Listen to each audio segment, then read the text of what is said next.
నన్ను conclude surrender అవ్వడం నేను చాలాసేపు నుంచి మాట్లాడలేదు. శరత్ గారు, మహిళలు కొంచెం ఇంటాలరెంట్ కాకుండా మాట్లాడివ్వండి. నాకు తెలియదు, మీరు మాట్లాడలేదన్న సంగతి నాకు తెలియదు. సారీ. మహిళలకు కొంచెం హక్కు ఇవ్వండి, మమ్మల్ని మాట్లాడివ్వండి. Ji thank you. ప్యానెల్లో ఉన్న వాళ్ళందరూ నేను రిక్వెస్ట్ చేస్తున్నా, దయచేసి ఇంటరప్ట్ చేయకండి, కొంచెం టాలరేట్ చేయండి. మహిళలు ఇప్పుడిప్పుడే మాట్లాడుతున్నాం, ప్యానెల్లో మొత్తం మగవాళ్ళే ఉన్నారు, ఇద్దరం మహిళలం ఉన్నాం. అండ్ నేను యంగ్ మహిళ, ప్లీజ్. కాలుకి ఇన్ఫెక్షన్ వచ్చినప్పుడు ఎట్లయితే అది శరీరానికి ప్రాణానికి అపాయం అని అనిపించినప్పుడు ఆ కాలుని తొలగిస్తాం కదా, ఇన్ ద సేమ్ వే ఇప్పుడు సమాజంలో మావోయిజం అనేది కూడా తెంచాల్సిన అంగం. అందుకే #నక్సల్ ముక్త్ భారత్. వెపన్స్ వీళ్ళ దగ్గరికి శత్రు దేశాల నుంచి వస్తున్నాయి, పాకిస్తాన్ నుంచి, చైనా నుంచి వస్తున్నాయి. కాబట్టి శత్రు దేశంతో వీళ్ళు చేతులు కలిపినరు కాబట్టి వీళ్ళ మీద ఎట్లాంటి చర్యలు తీసుకోవాలనో అట్లాంటివే తీసుకోవాలి. LTTE నుంచి వీళ్ళు ట్రైనింగ్లు తీసుకుంటున్నారు నక్సలైట్లు. మనీ ఎక్స్టార్షన్లు చేయండి, వీళ్ళ దగ్గర 400 కిలోల బంగారం ఎక్కడి నుంచి వచ్చింది, రౌడీల లెక్క దందాలు చేస్తున్నారు నక్సలైట్లు. వీళ్ళకి తొత్తులుగా మారింది ఎవరు అంటే అర్బన్ నక్సలైట్లు. వీళ్ళు వాళ్ళకంటే మరీ డేంజర్. మరి హెడ్మా చనిపోయినందుకు వీళ్ళు బాధపడుతున్నారు, వీళ్ళ పిల్లల్ని తీసుకుపోయి హెడ్మా ప్లేస్ లో పెట్టగలరా? వీళ్ళల్లో వీళ్ళు ముసలం వచ్చి చంపుకుంటారు ఒకరినొకరు ఇన్ఫార్మర్ పేరు మీద. మొన్ననే మనం రాధా అనే ఒక మహిళను కూడా చంపేసిండ్రు. వీళ్ళు హాస్పిటల్లు, స్కూళ్ళు కడుతున్నారని ఇక్కడ మేధావులు మాట్లాడుతున్నారు.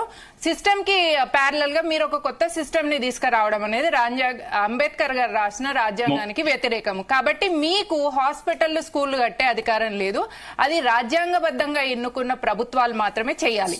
1927 లో ఇండియన్ ఫారెస్ట్ యాక్ట్ కింద బ్రిటిష్ క్రిస్టియన్స్ మొత్తం అడవులను కొల్లగొట్టిండ్రు. అప్పుడు మాట్లాడే తెలియలేదు నక్సలైట్లకు.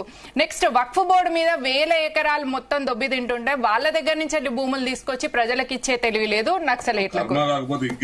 కమ్యూనిజం పేరు మీద నక్సలైట్స్ అందరూ కూడా వెపన్స్ చేతులు పట్టుకొని వైలెన్స్ చేయడానికి ముందుకొస్తున్నారు. సార్ మాట్లాడనివ్వండి, సార్ మాట్లాడనివ్వండి. Let me finish sir, let me finish sir, let me finish please, let me finish. Okay okay, British వాళ్ళు ఉన్నప్పుడు నక్సలైట్ లేరంటారు. సరే మీ తర్వాత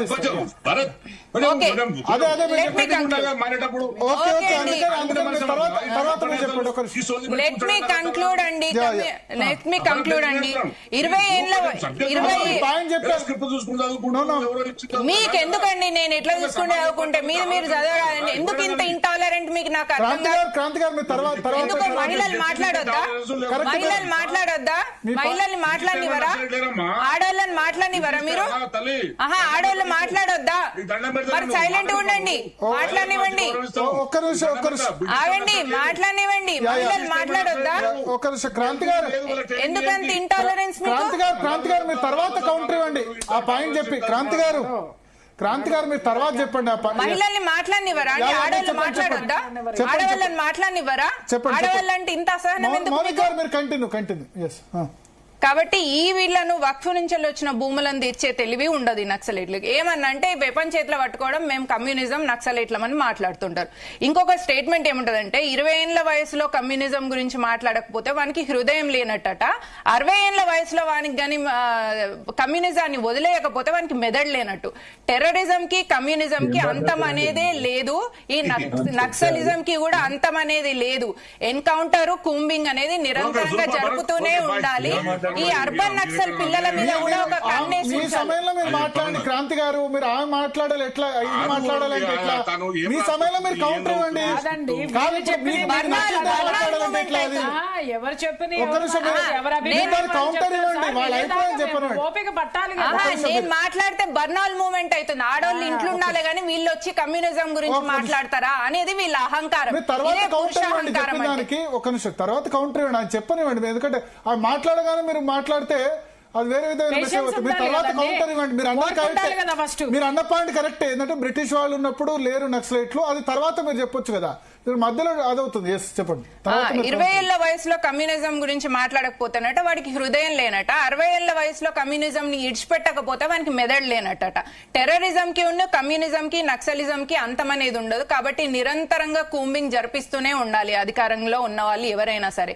ఈ అర్బన్ నక్సలైట్స్ ఇందాక చెప్పినట్టుగా చీడ పురుగులో ఉంటారు. వీళ్ళు వీళ్ళ పిల్లలు మాత్రం అమెరికాలో ఉండాలి, కార్లలో తిరగాలి, గిరిజనుల పిల్లల్ని మాత్రం రెచ్చగొట్టేసి నక్సలైట్లుగా తయారు చేస్తారు. ముందు వీళ్ళ పిల్లల మీద కూడా ఒక కన్నేసి ఉంచాలి, వీళ్ళ పిల్లలు ఏం చేస్తున్నారు అని. మీకు అంత మీ సిద్ధాంతం పట్ల నమ్మకం ఉంటే మీ పిల్లల్ని హెడ్ మా ప్లేస్ లో పెట్టండి, మీ పిల్లల్ని ఫ్యూచర్ నక్సలైట్లుగా తయారు చేయండి. ఆ దమ్ముందా మీకు?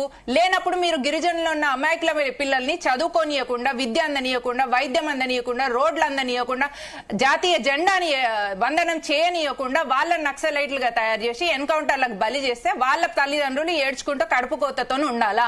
వాళ్ళు కూడా తల్లిదండ్రులు కన్నా పిల్లలే కదా.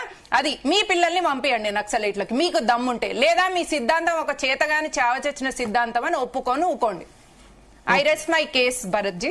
ఉండండి ఒక్క నిమిషం. క్రాంతి గారు ఇప్పుడు చెప్పండి. ఎస్ థ్యాంక్స్ అండి. తప్పకుండా వాటన్నిటి ఎవరైనా ఉంటే వాళ్ళని విని ఉంటారు, బహుశా వాళ్ళు చూసుకుంటారు. అంటే మీరు ఇంతకుముందు కౌంటర్ చేశారు కదా, ఒకటి కరెక్ట్.